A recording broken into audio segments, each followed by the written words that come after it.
get Rahman Osman's thoughts. So we've spoken about Patrick Firefer, Salisu. Let's talk about Nketiah and Callum Hudson-Odoi. What do you know so far about Nketiah, for example? Let's start off with Nketiah. So he didn't appear in this list, and a lot of people have started speculating that obviously means that he has either not made a decision yet, or he has decided that he will stick with what is more natural in his corner now, which is England. What have you picked up so far from that situation? Thank you for the opportunity to speak on Sports Panorama again. It feels so really surreal to be here.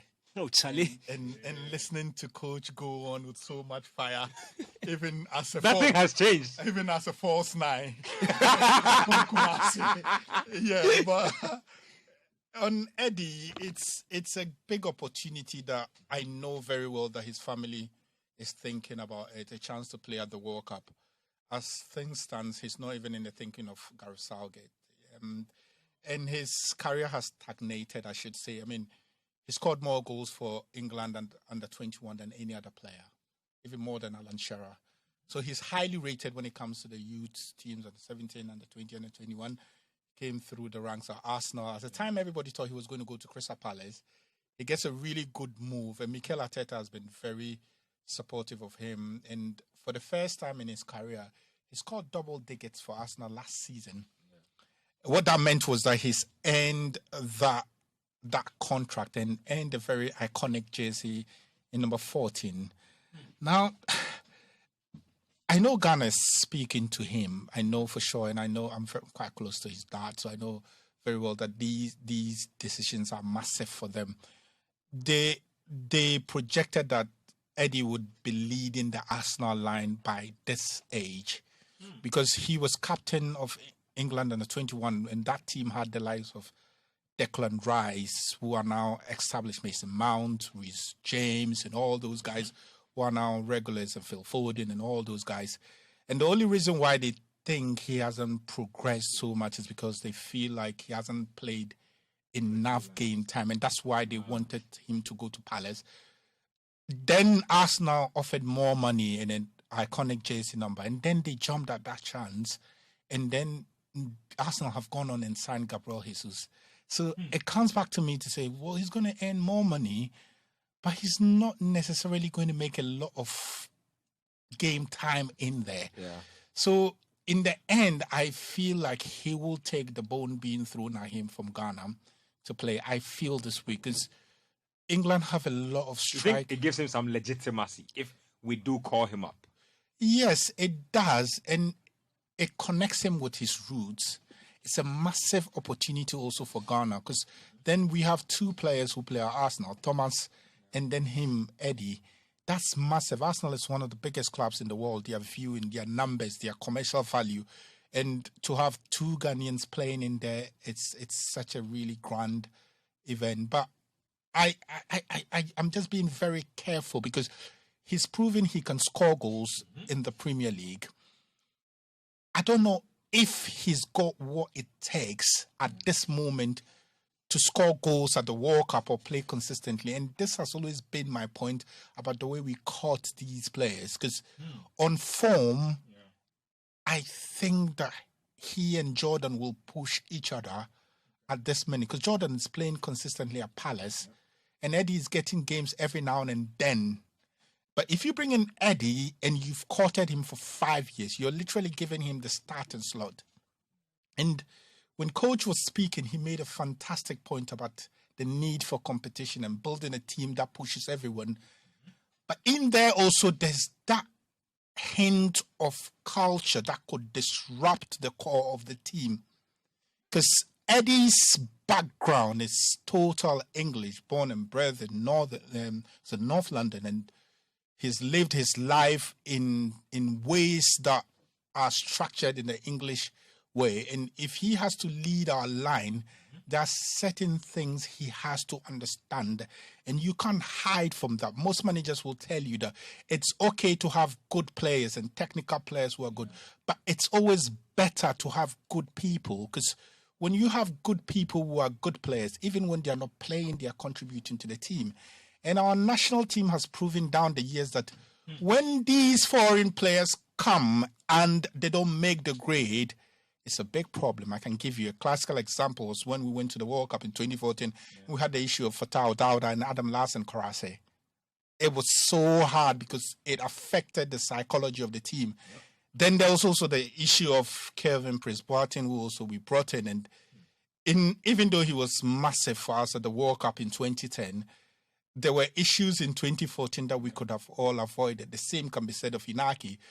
So the way we go about these call-ups, on the face of it, on footballing terms, there's no doubt that it's a massive plus for the FA president and his team. They just have to be very careful not to turn that courtship into a public wooing of a woman who then comes into the team. Just comes into the team and expects to be given a jersey or an easy ride, because stuff like that tend to break the bond. And there are several teams that have gone to the World Cup, and they are not necessarily the best crop of players, but they are the best crop of team to win the World Cup. In 2010, when France went to the World Cup, they had the likes of Evra and Nelka, but confusion meant that they were booted out of the World Cup at the early stage. And the same France that won the World Cup just a few years ago, they tell you the core of that was not because Paul Pogba had a new hairstyle.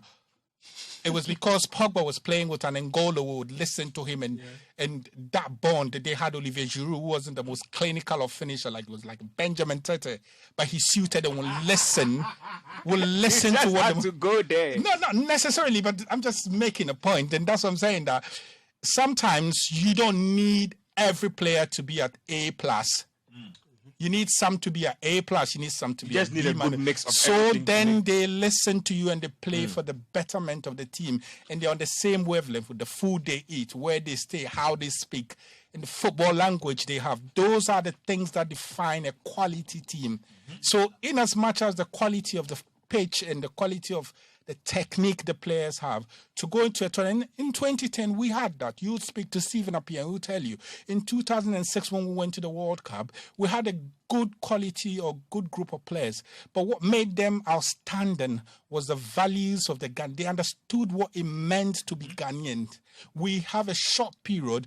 We need to integrate all these players to understand what it means like to play for Ghana. That, if they have that, then we are making progress, because you can have 11 of the best technically astute footballers on the page, and they don't understand the core duty of what it means to be a black star player. This is my genuine concern as we progress with this, and you would see them, it will go. I'm happy. I mean, Tariq, I know Tariq quite really well. He's got a really solid background. His discipline, his ambition, and what he wants to achieve for himself is in line with here. He would have loved to, and I'm quite restricted to say certain things because they are based on conversations we've had. I know for sure that he grew up in England. His instincts are English. His friends are English. His colleagues are English. But he's put his career first, and that means he wants to have. He doesn't want to be called maybe once in England to have played one cup for England. He wants to have a solid international career that sees him compete in the national team, in the AFCON, and sees him compete at the World Cup. And I'm happy. He's coming in at a very young age, and that means you can get his best years because he's at Brighton. And what that means is that whenever, by the time he gets to the United or to Chelsea's, when everybody's calling him, he's coming into our national team with his best years. The same can be said with Callum if he does make it. The same can be said with Eddie if he does make it. The same can be said of Inaki.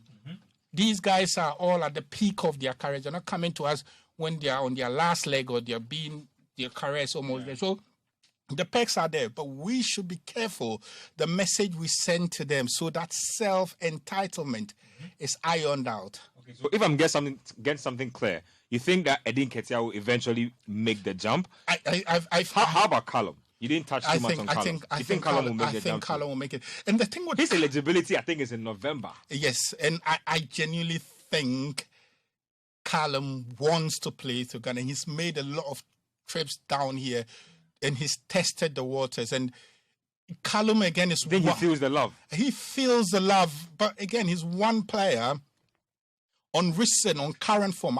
I'll take Kamaldeen ahead of him. I've always said that the wings or the wing position is one of those places where we really don't have a deficiency. Yeah. And so it's always going to be competitive on that end. The other thing for Kamaldeen, though, is that unlike at his club side, he's also not performed well when he's played for Ghana. That's the truth. He's not left his mark on that position where we say he's owned it, and so the door is closed for everybody else. And so while he's very much the top prospect, maybe in that position, I still think it's very much up in the air. Let me just come back to you in a bit.